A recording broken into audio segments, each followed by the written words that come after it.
Nay, tingnan mo tong balita. Oh, ano yan, anak? Nanalo tayo ng loto, Nay! Mayaman na tayo! Oo, Nay! Teka lang, ipapost ko to. Nanalo kami ng loto. Mag-ready na ako, anak. Madami-dami ata tayong bibilangan ng pera. A few moments later. Anak, tara na! Kunin natin yung pera!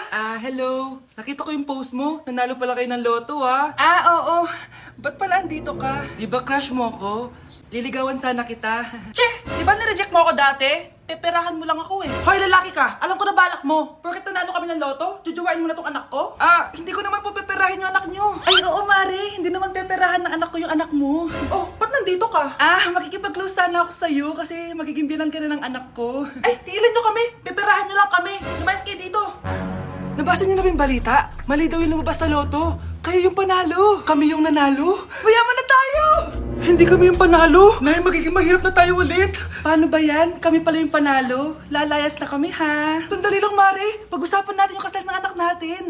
Oo. Ilang anak ba gusto mo? Walang ikakasal. Peperahan nyo lang kami. Mare, hindi naman sa ganun. Ngayon kami naman nanalo. Gusto mo ikasal kami? Ang pangit kaya ng anak mo. May balita na naman.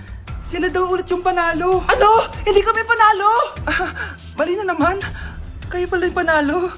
Mayaman na tayo ulit, anak. Oh, paano ba yan? Mayaman na kami ulit. Tara, ikasal na tayo. Magutom kayo.